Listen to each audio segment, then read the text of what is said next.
अरे बाप रे बाप, आज तो पक्का मेरी शामत आने वाली है। सूरज भी डूब गया और मैं अभी तक जंगल में ही हूँ। भाग राधा भाग, वरना वो राक्षसनी आज हड्डी पसली एक कर देगी। राधा के नंगे पैर कांटों और पत्थरों पर पड़ रहे थे, पर उसे दर्द से ज्यादा डर अपनी काकी का था। सिर पर लकड़ियों का भारी गट्ठर लिए वो जैसे ही घर के कच्चे आंगन में कदम रखती है, वहां सन्नाटा छाया हुआ था। आ गई महारानी, रुक क्यों गई? पैर दबाने के लिए गुलाम बुलाऊं क्या तेरे लिए? काकी, वो लकड़ियां गीली थी ना, तो उन्हें ढूंढने में थोड़ा। बकवास बंद कर, जुबान चलाती है मेरे आगे। रुक, तुझे मैं बताती हूँ कि देर से आने का मजा क्या होता है।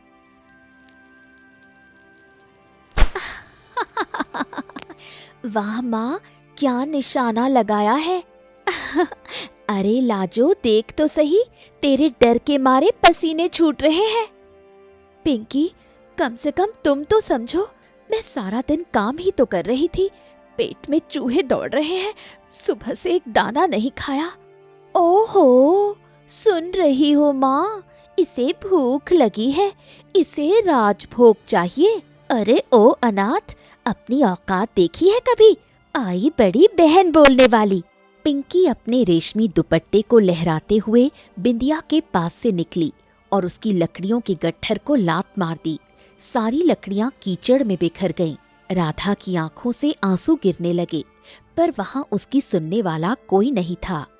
अरे भाग्यवान, अरे छोड़ो भी अब। बच्ची सुबह से काम पर थी, 2 रोटी दे दो उसे, क्यों पाप मोल ले रही हो? तुम बीच में मत बोलो, बहुत चर्बी चढ़ गई है ना इस लड़की को, मैं उतारती हूँ। नहीं काकी, आप ऐसा मत करो, बहुत अंधेरा हो गया है, मुझे भी डर लगता है। डर लगता है तो मर जा कहीं जाके। जा, अभी के अभी नदी किनारे जा और ये सारे गंदे बर्तन मांज कर ला। अगर एक भी बर्तन पर दाग मिला तो रात भर घर के बाहर नीम के पेड़ से बांध कर रखूंगी, समझ गई? काकी ने राधा का हाथ पकड़ा और उसे बाहर धक्का दे दिया। राधा लड़खड़ाकर गिर गई, उसके घुटने से खून निकलने लगा। राधा ने रोते रोते बर्तनों की टोकरी उठाई और उस सुनसान अंधेरी नदी की तरफ चल दी, जहां रात के सन्नाटे में अजीब अजीब आवाजें आ रही थीं। हे भगवान, क्या मेरी किस्मत में सिर्फ दुख ही लिखे हैं? मेरे माँ बाप चले गए, अब इस नर्क में मैं कब तक जलूंगी? इससे तो अच्छा होता कि मैं भी उनके साथ ही चली जाती। राधा नदी के किनारे बैठी पत्थर पर बर्तन घिस रही थी। चारों तरफ सन्नाटा था, सिर्फ पानी के बहने की आवाज आ रही थी। तभी अचानक झाड़ियों के पीछे से एक तेज लाल रोशनी चमकी। राधा का दिल जोर से धड़कने लगा, उसे लगा कोई जंगली जानवर है।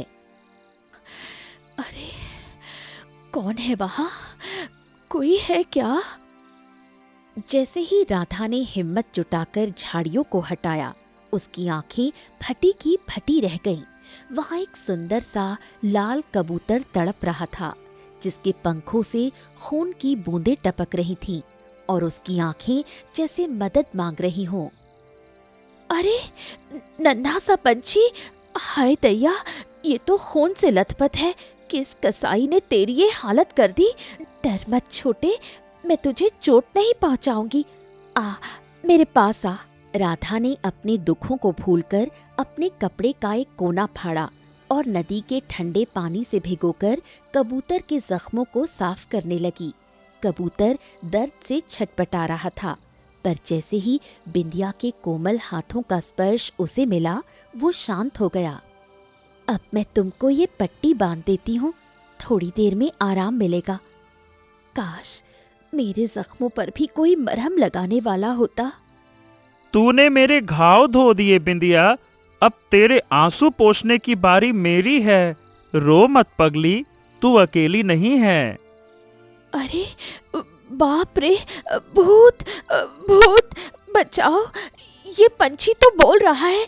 हे भगवान, ये क्या कोई चमत्कार है? अरे डर मत, मैं कोई भूत प्रेत नहीं हूँ, मैं तेरा दोस्त हूँ। तुमने अपनी भूख और प्यास भूलकर मेरी जान बचाई है ना? क्या तुमको लगता है कि मैं तुमको ऐसे ही तड़पता छोड़ दूंगा? राधा अपनी आंखें मल रही थी। उसे यकीन नहीं हो रहा था कि एक परिंदा उससे बात कर रहा है। रात का सन्नाटा अब डरावना नहीं बल्कि जादुई लगने लगा था। आसमान के तारे जैसे उसी को देखकर चमक रहे थे। वाह वाह, क्या बात है, तुम तो सच में बोलते हो। पर तुमको मेरा नाम कैसे पता? और तुम मेरी मदद कैसे करोगे? मेरी काकी के पास तो पत्थर का दिल है, वो मेरे साथ साथ तुमको भी मार डालेंगी। तेरी काकी का जोर इंसानों पर चलता होगा, इस जादुई परिंदे पर नहीं। सुन बिंदिया, तुझे बहुत भूख लगी है ना?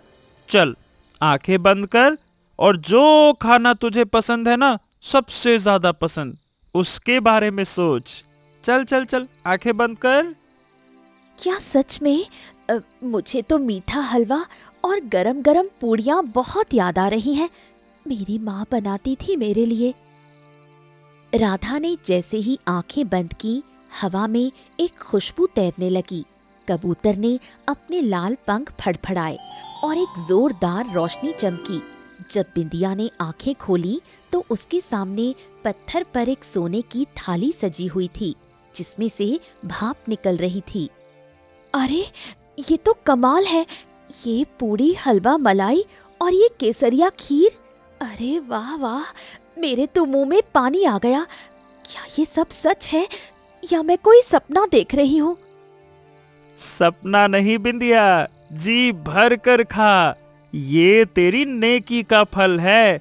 और सुन, आज के बाद तू कभी भूखी नहीं सोएगी। राधा पागलों की तरह खाना खाने लगी। उसे अपनी जिंदगी में इतना स्वाद पहले कभी नहीं मिला था। लेकिन जैसे ही उसका पेट भरा, उसे घर की याद आई और उसका चेहरा उतर गया। पंछी, मेरे दोस्त, खाना तो मैंने खा लिया, पर अब घर जाऊंगी तो काकी फिर से मारेगी।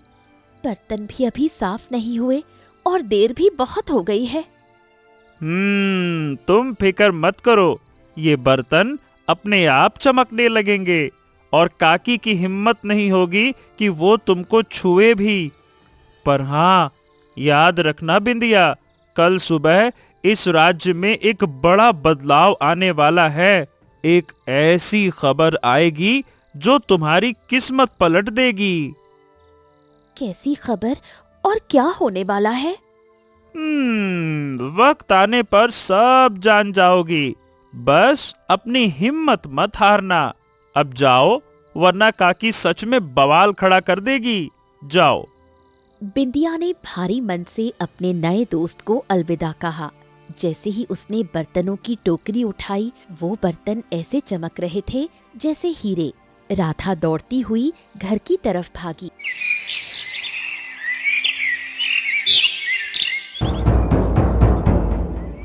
अगले दिन की शुरुआत गांव की गलियों में ढोल नगाड़ों की जोरदार आवाज और सिपाहियों के चिल्लाने से होती है। सुनो सुनो सुनो, सभी गांव वालों सुनो, महाराज का ऐलान है। राजकुमार के लिए स्वयंवर रचाया जा रहा है। राज्य की हर कुंवारी कन्या को महल में आमंत्रित किया गया है। जिसकी किस्मत चमकेगी वही इस राज्य की महारानी बनेगी। सुनो सुनो सुनो। नगाड़ों की आवाज जैसे ही काकी के कानों में पड़ी, उसके हाथ से झाड़ू छूट गई। उसकी आंखों में लालच की चमक आ गई। वो पागलों की तरह अंदर दौड़ी और पिंकी को झकझोर कर जगाने लगी। पूरे गांव में खलबली मच गई। हर घर में साड़ियां और गहने निकाले जा रहे थे। पिंकी, ओ पिंकी, अरे उठ रही छोरी, तेरी किस्मत का ताला खुल गया। राजा के सिपाही आए हैं, महल में दावत है और स्वयंवर है। अगर तूने राजकुमार को फंसा लिया तो हम इस टूटे घर से निकलकर सीधे महलों में राज करेंगे। क्या? सच में माँ? अरे वाह वाह, क्या बात है। पर माँ, मैं पहनूंगी क्या? मुझे सबसे कीमती साड़ी चाहिए, ऐसी कि राजकुमार मुझे देखते ही लट्टू हो जाए और बाकी सब लड़कियां जलकर राख हो जाएं। काकी, क्या मैं भी चल सकती हूँ? मैंने कभी महल नहीं देखा। वैसे भी राजा ने तो सबको बुलाया है ना। क्या बोला तूने? तू जाएगी महल? अपनी शक्ल देखी है आईने में? फटे कपड़े, पैरों में बिवाइया और ये काली सूरत। वहां गई तो राजा हमें कोड़े मरवाकर बाहर निकाल देगा। खबरदार जो महल का नाम भी लिया तो। राधा का दिल टूट गया, उसकी आंखों में आंसू भर आए। उसे महल का लालच नहीं था, बस एक दिन के लिए उस घुटन भरे घर से आजादी चाहिए थी। तभी काका वहां आए। उनके हाथ में एक छोटी सी पोटली थी। अरे भाग्यवान, बच्ची है भाई, जाने दो इसे। आखिर राजा का हुक्म है, हम मना करेंगे तो मुसीबत हो सकती है। मेरे पास थोड़े से पैसे हैं, इसके लिए भी एक सस्ती सी साड़ी ले आएंगे। हाँ। पैसे? ये पैसे तो पिंकी के हार के लिए कम पड़ रहे हैं और तुम्हें इस कलमोही की फिक्र है। चुपचाप अपने काम पर जाओ, वरना आज तुम्हें भी घर से बाहर निकाल दूंगी। चल हट यहाँ से अनाथ, जाकर गोबर पाथ। महल तो मेरे जैसी सुंदर लड़कियों के लिए होता है, तेरे जैसी नौकरानियों के लिए नहीं। दोपहर तक घर में तैयारियों का शोर मचता रहा। काकी ने पिंकी को ऐसे सजाया जैसे वो कोई अप्सरा हो। ढेर सारा पाउडर, गहने और रेशमी लहंगा। राधा चुपचाप कोने में बैठी सब देख रही थी। उसे उम्मीद थी कि शायद आखिरी वक्त पर काकी का दिल पिघल जाए, पर काकी के दिमाग में तो कुछ और ही शैतानी चल रही थी। सुन रही राधा, मुझे पता है तू पीछे पीछे महल पहुंच जाएगी। तेरी नीयत पर मुझे भरोसा नहीं है। नहीं काकी, मैं कहीं नहीं जाऊंगी, मैं यही काम करूंगी। पहले की तरह कमरे में बंद मत करो। तेरी बातों पर मुझे यकीन नहीं। पिंकी, पकड़ इसका हाथ। काकी और पिंकी ने मिलकर राधा को घसीटा और घर के सबसे पीछे वाले उस अंधेरे कमरे में डाल दिया जहां सालों से कबाड़ पड़ा था। उस कमरे में एक छोटी सी जाली वाली खिड़की के अलावा और कुछ नहीं था। काकी ने बाहर से एक भारी लोहे का ताला लगा दिया। काकी, दरवाजा खोलो, मुझे डर लग रहा है। यहाँ बहुत अंधेरा है काकी, मुझे बाहर निकालो। मैं कहीं नहीं जाऊंगी, कसम खाती हूँ। पड़ी रह वहीं, अब चूहे और मकड़ियां ही तेरे दोस्त हैं। हम जा रहे हैं राजकुमार के साथ नाचने। चल पिंकी, देर हो रही है, इस अनाथ को यहीं रहने दो। जब तक हम वापस ना आए ये दरवाजा नहीं खुलेगा। काकी और पिंकी सज धज कर हंसते हुए महल की ओर निकल गए। काका भी भारी मन से उनके पीछे पीछे चल दिए, पर राधा उस अंधेरी कोठरी में फर्श पर बैठ गई और जोर जोर से रोने लगी। उसे लगा कि अब उसकी जिंदगी इस अंधेरे कमरे में ही खत्म हो जाएगी। हे भगवान, मेरी क्या गलती थी? क्यों तुमने मुझे अनाथ बनाया? क्यों मुझे इतना तड़पाया जा रहा है? अब तो मेरा वो लाल कबूतर दोस्त भी यहाँ नहीं आ सकता। मैं हमेशा के लिए यहाँ बंद हो गई हूँ। तभी उस छोटी सी खिड़की पर एक साया उभरा। अंधेरे कमरे में अचानक एक लाल रोशनी फैलने लगी। राधा ने सिर उठाकर देखा तो उसकी सिसकियां रुक गईं। खिड़की की सलाखों पर वही लाल कबूतर बैठा था। दोस्त, तू आ गया, पर देखना, काकी ने मुझे यहाँ कैद कर दिया है। बाहर से इतना बड़ा ताला लटकाया है कि हाथी भी ना तोड़ पाए। अब मैं कभी इस अंधेरे से बाहर नहीं निकल पाऊंगी। पगली, मैंने तुझसे कहा था ना कि तू अकेली नहीं है। ये लोहे का ताला मेरे जादू के आगे एक कच्चे धागे जैसा है। बस तू पीछे हट और देख कमाल। कबूतर ने अपनी चोंच आसमान की तरफ उठाई और एक अजीब सी गूंजने वाली आवाज निकाली। उसकी आंखों से एक सुनहरी किरण निकली और सीधे ताले पर जा लगी। देखते ही देखते वो भारी भरकम ताला मोम की तरह पिघलकर जमीन पर गिर गया। दरवाजा धीरे से अपने आप खुल गया। अरे देवा, ये क्या देख रही हूँ मैं? ताला अपने आप पिघल गया।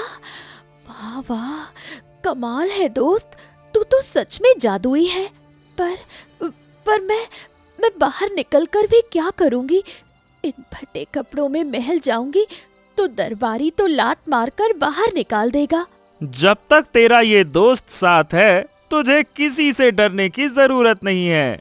लाजो, अपनी आंखें बंद कर और उस खुशी को महसूस कर जो तुझे तब मिलती है जब तेरी माँ तुझे सजाती थी। राधा ने डरते डरते अपनी आंखें बंद की। अचानक कमरे के अंदर चारों तरफ लाल और सुनहरी तितलियां उड़ने लगी। कबूतर ने अपने पंख जोर जोर से फड़फड़ाए और राधा को ऐसा लगा जैसे उसके बदन पर हजारों मखमली हाथ उसे सजा रहे हों। अब अपनी आंखें खोल लाजो और देख कि तू असल में कौन है। बाप रे, ये मैं हूँ। ये साड़ी, नहीं नहीं, ये तो साड़ी नहीं है, ये तो कोई जादुई पोशाक है। कितनी कोमल है, जैसे बादलों से बनी हो। और ये गहने, हीरे मोती की चमक से तो मेरी आंखें चौंधिया रही हैं। राधा अब वो मामूली अनाथ लड़की नहीं लग रही थी। उसने गहरे लाल और सुनहरे रंग का एक लहंगा पहना था जिस पर असली सोने के तारों से काम किया हुआ था। उसके गले में 9 लखा हार चमक रहा था और माथे पर एक छोटा सा टीका उसकी खूबसूरती में 4 चांद लगा रहा था। उसके पैरों में कांच जैसी पारदर्शी पायल थी जो हर कदम पर झनकार पैदा कर रही थी। क्या बात है मेरे दोस्त, मैं तो खुद को पहचान ही नहीं पा रही। पर दोस्त, महल यहाँ से बहुत दूर है, मैं वहाँ समय पर कैसे पहुँचूंगी? उसकी चिंता मत कर। बाहर देख, तेरे लिए सवारी खड़ी है। पर एक बात गांठ बांध ले, ये जादू सिर्फ आधी रात तक रहेगा। जैसे ही घड़ी की सुई 12 पर आएगी तो फिर से वही पुरानी लाजो बन जाएगी। इसीलिए 12 बजने से पहले तुम्हें वापस घर आना होगा। मैं याद रखूंगी दोस्त, 12 बजते ही मैं वहां से भाग जाऊंगी। शुक्रिया, आज तूने मुझे एक नया जीवन दिया। राधा जैसे ही घर से बाहर निकली, वहां चांदनी रात में चमकता हुआ एक सफेद घोड़ा खड़ा था। राधा उस पर सवार हुई और घोड़ा बिजली की रफ्तार से महल की ओर दौड़ पड़ा। महल में सैकड़ों अमीर और खूबसूरत लड़कियां लाइन में खड़ी थीं। काकी और पिंकी भी वहां खड़ी थीं। पिंकी ने इतना मेकअप किया था कि उसका चेहरा भूत जैसा लग रहा था, पर वो खुद को सबसे सुंदर समझ रही थी। महल के मुख्य द्वार पर राधा ने कदम रखा। पूरी सभा में सन्नाटा छा गया। पहरेदारों ने झुककर सलाम किया। राजकुमार, जो अब तक अपनी गद्दी पर बैठा था, अपनी गद्दी से खड़ा हो गया। उसकी आंखें राधा पर जम गईं। काकी और पिंकी की आंखें फटी की फटी रह गईं। माँ, ये लड़की, ये तो कुछ राधा जैसी दिख रही है, पर इसके कपड़े, ये तो किसी देश की राजकुमारी लगती है। चुप कर, राधा तो घर में बंद है, ये तो कोई अप्सरा है। अरे, राजकुमार तो इसकी तरफ बढ़ रहे हैं। नहीं, ये नहीं हो सकता। कमाल है, कमाल। इतनी सादगी और इतना नूर, वाह। मैंने पूरे राज्य की कन्याओं को देखा, पर ऐसी चमक किसी की आंखों में नहीं थी। सुंदरी, क्या मैं जान सकता हूं कि आप किस राज्य की राजकुमारी हैं? मैं कोई राजकुमारी नहीं हूँ। मैं तो बस आपकी एक दासी जैसी हूँ जो आपकी खुशियों में शामिल होने आई है। राधा की आवाज में ऐसी मिठास थी कि राजकुमार मंत्रमुग्ध हो गया। उसने अपना हाथ आगे बढ़ाया, संगीत बजने लगा और राजकुमार ने राधा के साथ नाचना शुरू कर दिया। दरबार में मौजूद हर लड़की जलन के मारे काली पड़ रही थी, खासकर पिंकी। माँ, मैं कह रही हूँ ना, ये वही कलमोही है। इसकी आंखें देखो, बिल्कुल राधा जैसी हैं। और ये हार, ये तो बिल्कुल वैसा ही है जैसा हमारे पूर्वजों की कहानियों में होता था। अरे चुप कर, अगर वो राधा हुई तो मैं अपनी जीभ काट लूंगी। वो तो काल कोठरी में बंद है, वहां से निकलना नामुमकिन है। राधा राजकुमार के साथ नाच रही थी, पर उसकी नजर बार बार महल की बड़ी घड़ी पर जा रही थी। घड़ी की सुइयां 12 के करीब पहुंच रही थीं। ओह, ये बताओ, तुम इतनी डरी हुई क्यों हो? क्या तुम्हें यहाँ अच्छा नहीं लग रहा क्या? मैं आज ही पिताजी से कहकर हमारी शादी का ऐलान करना चाहता हूँ। नहीं, अभी नहीं। मुझे जाना होगा, वक्त खत्म हो रहा है। अरे बाप रे, 12 बज गए, मुझे भागना होगा। राधा ने अपना हाथ राजकुमार के हाथ से छुड़ाया और पागलों की तरह दरवाजे की तरफ भागी। राजकुमार उसे रोकने के लिए पीछे भागा। भागते वक्त सीढ़ियों पर उसकी एक जादुई जूती निकलकर गिर गई, पर उसके पास रुकने का समय नहीं था। जैसे ही वो घर के पास पहुंची, आखिरी घंटा बजा और उसके रेशमी कपड़े फिर से फटे पुराने चिथड़ों में बदल गए। वो जल्दी से कोठरी के अंदर घुसी और दरवाजा बंद कर लिया। उधर महल में राजकुमार ने वो चमकती हुई जूती उठा ली। पिताजी, जिसने भी ये जूती पहनी थी वही मेरी रानी बनेगी। पूरे राज्य में ढिंढोरा पिटवा दो, जिसके पैर में ये जूती जाएगी मैं उसी से शादी करूंगा। राजा के सिपाही जूती लेकर हर घर जा रहे थे। गांव की हर लड़की ने कोशिश की, पर किसी का पैर उस जूती में नहीं आ रहा था। आखिर में सिपाही राधा के घर पहुंचे। आइए आइए सिपाही जी, मेरी बेटी पिंकी का पैर तो बिल्कुल सांचे में ढला है। ला पिंकी, पहन के दिखा दे सबको। माँ, ये तो बहुत छोटी है, मेरा अंगूठा दब रहा है। चुप कर, दबा के पहन। रानी बनना है कि नहीं? अरे जबरदस्ती मत कीजिए, क्या इस घर में कोई और लड़की है? नहीं नहीं, और कोई नहीं, बस यही है। झूठ बोल रही है ये। अंदर कोठरी में एक और बच्ची है। लाजो, लाजो। तुम चुप रहो बुढ़े, वो अनाथ पहनेगी ये शाही जूती। देखिए, राजा का हुक्म है, उसे बाहर लेकर आओ। राधा को बाहर लाया गया। जैसे ही उसने अपना पैर जूती की तरफ बढ़ाया, जूती खुद ब खुद उसके पैर में फिट हो गई और चमकने लगी। अरे ये क्या हो गया? ये कैसे मुमकिन है? ये तो जादू है, ये लड़की जादूगरनी है। अरे वाह वाह वाह वाह वाह वाह, क्या बात है लाजो। हाँ, यही है वो हमारी राजकुमारी। काकी जी, आपने एक हीरे को कचरे में छिपा कर रखा था। सिपाही, इस औरत और इसकी बेटी को अभी के अभी राज्य से बाहर निकाल दो। इन्होंने एक अनाथ पर बहुत जुल्म किए हैं। निकालो इन्हें। नहीं हुजूर, हमें माफ कर दीजिए। अरे ये क्या हो गया? हम तो बर्बाद हो गए। काकी और पिंकी को रोते बिलखते बाहर निकाल दिया गया। राधा ने अपने काका को गले लगाया। महल से डोली आई और राधा को सम्मान के साथ ले जाया गया। आसमान में वो लाल कबूतर खुशी से उड़ रहा था, क्योंकि उसकी दोस्त अब हमेशा के लिए खुश थी।